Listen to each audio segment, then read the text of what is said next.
প্রিয় প্রিয় ভিউয়ার্স, শুভ সন্ধ্যা। আমি আজ আপনাদের মাঝে আরেকটি নতুন ভিডিও নিয়ে এসেছি এবং এই ভিডিওটি আমার ধারাবাহিকভাবে চলবে। যে যারা পাওয়ার পয়েন্টে কোনো রকমের কাজ জানেন না, আমার তাদের জন্য এই ভিডিওটি তৈরি করেছি।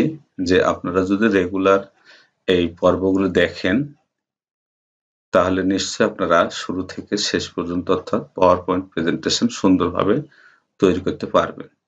তো আমরা এই ভিডিওটি অবশ্যই আমার একটি ধারাবাহিক ভিডিও থাকবে, কারণ একজন শিক্ষার্থী বা একজন প্রশিক্ষণার্থী যে একটি ক্লাসে যতটুকু শিখতে পারবে আমি সেই পরিমাণ একটি করে ভিডিও আমি তৈরি করেছি এবং আজ থেকে ধারাবাহিকভাবে একটার পর একটা পর্ব আসতে থাকবে। আমরা এটা দেখব এবং পরবর্তীতে এটা আমাদের কাজে লাগবে।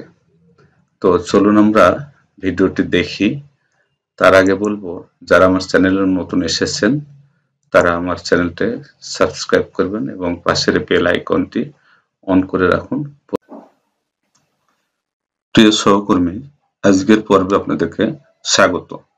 আমি আজ পাওয়ার পয়েন্টের প্রথম পর্ব নিয়ে এসেছি।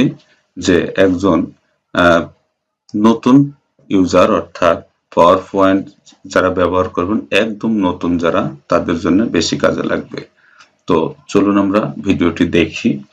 তো প্রথমে যে কাজটি করব, যে পাওয়ার পয়েন্টে কাজ করার আগে আমাদেরকে দেখতে হবে যে আমাদের ল্যাপটপ বা ডেস্কটপে অব্র কিবোর্ড সেটআপ আছে কিনা, এটা দেখে নিতে হবে। অব্র সেটআপটা থাকলে তারপর আমরা কাজ শুরু করব। তো প্রথমে আমরা ফাঁকা জায়গায় অর্থাৎ ডেস্কটপের ফাঁকা জায়গায় আমরা রাইট বাটন ক্লিক করব। ক্লিক করে এখানে নিউ যে আছে, এখান থেকে নিউ ইয়েতে আমরা গিয়ে এখানে ফোল্ডার নামে এটি ওপেন করব। ফোল্ডার ওপেন হলে এখানে আমরা ধরেন যে ক্লাস 1 দিয়ে সেভ দিলাম। এই সবুজ থাকা অবস্থায় এখানে লিখে বাইরে একটা ক্লিক করলে এটা সেভ হয়ে যাবে। তাহলে এটা আমাদের একটা ফোল্ডার তৈরি হলো। ফোল্ডার করার পর আমরা এর ভিতরে একটা ফাইল ক্রিয়েট করব। এখন এই ফোল্ডারে ডবল ক্লিক করে এটা ওপেন করলাম। ওপেন করার পরে এর ভিতরে অর্থাৎ এই ফোল্ডারের ভিতরে একটা ফাইল আমরা ক্রিয়েট করব। এখানে আমরা ফাঁকা জায়গায় রাইট বাটন ক্লিক করব, করে এখানে ঠিক আবার ওইভাবে নিউতে যাব। নিউ থেকে এখানে মাইক্রোসফট পাওয়ার পয়েন্ট প্রেজেন্টেশন, এখানে একটা ক্লিক করব। তাহলে এখানে একটা মাইক্রোসফট পাওয়ার পয়েন্ট প্রেজেন্টেশন একটা ফাইল ওপেন হয়ে গেল। এখানে আমরা নম্বর দেব ক্লাস নম্বর 1 দিয়ে আমরা বাইরে একটা ক্লিক করব। করলে এটার নাম পরিবর্তন হয়ে গেল। বা এখানে আপনাদের ইচ্ছা মতো নাম বসাইতে পারেন, বা আপনাদের যেই স্লাইড তৈরি করবেন অর্থাৎ যে প্রেজেন্টেশন তৈরি করবেন সেটার নামও দিতে পারেন। তো এখন আমরা যে কাজটি করব, এটা আমরা ওপেন করব। এখানে ডবল ক্লিক করলে এটা ওপেন হবে, অথবা রাইট বাটন ক্লিক করে ওপেন করলেও ওপেন হবে। তো এটা ওপেন হওয়ার পরে আমাদের সাদা পেজ আসবে। এখানে কোনো কিছু লেখা নেই। এখানে দেখেন, এখানে বাম দিকে এই জায়গায় নিউ স্লাইড, এখানে নিউ স্লাইডে ক্লিক করে এখানে আমরা একটা সাদা ব্ল্যাঙ্ক একটা পেজ দেব। নিলে এখানে দেখেন লেখার সুযোগ হয়েছে, অর্থাৎ ইনসার্টে যাব। আমরা প্রথমে ইনসার্টে যাব। ইনসার্টে গিয়ে এখানে দেখেন টেক্সট বক্স, অথবা হোমে থেকেও আমরা টেক্সট বক্স এখানে খুঁজে পাবো। এটা হলো টেক্সট বক্স। টেক্সট বক্সে একটা ক্লিক করব, করে এখানে ধরে ড্র্যাগ করে একটু বড় করে ছেড়ে দেবো, অর্থাৎ এখানে আমরা এখন লিখতে পারবো। এখন লিখার আগে আমাদেরকে দুটো কাজ করতে হবে। যে এই জায়গায় আমাদের অবশ্যই ফন্টটা চেঞ্জ করে রাখতে হবে। এখানে আমরা কি করব, এখানে ইংলিশ আছে, এটা আমরা বাংলা করে দেবো। এখানে একটা ক্লিক করলে বাংলা হয়ে যাবে। আর নিচেও দেখবেন এখানে ইংলিশ, এই ইংলিশে একটা ক্লিক করলে এখানে আমরা বাংলা সিলেক্ট করে নেব। নেওয়ার পরে যে কাজটি করব, যে এখানে ফন্ট আছে, এই ফন্টটা আমরা নিখোঁজ বান সিলেক্ট করে নেব। যেহেতু আমরা বাংলায় লিখবো, তাহলে আমরা নিখোঁজ বান সিলেক্ট করব। তো নিচের দিকে গেলেই নিখোঁজ বান এখানে পাওয়া যাবে। এখানে আমরা নিখোঁজ বানটা সিলেক্ট করে নিলাম। নেওয়ার পর এখন দেখেন এখানে ফন্ট সাইজ আছে 18। এখানে ফন্ট সাইজ আমরা এখানে ক্লিক করে আমরা এই পর্যন্ত নিতে পারি, 96 পর্যন্ত, আরো বাড়ানো যেতে পারে।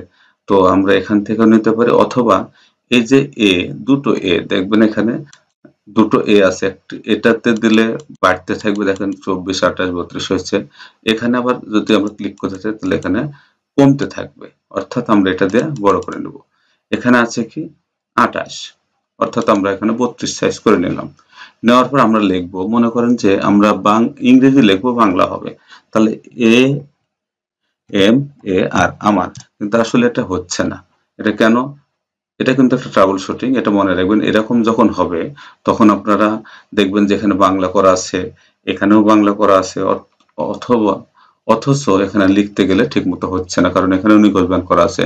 এখানে একটু সমস্যা আছে, এই যে বাংলা আছে, বাংলার নিচে এখানে একটা ছোট ডট আছে, এটা ড্রপ ডাউন একটা মেনু আছে, এখানে ক্লিক করলে এর ভিতরে দেখেন অব্র ইজিলার, এটা সিলেক্ট করা আছে। আসলে তো হবে অব্র ফনেটিক ইংলিশ টু বেঙ্গলি, এখানে সিলেক্ট করলাম।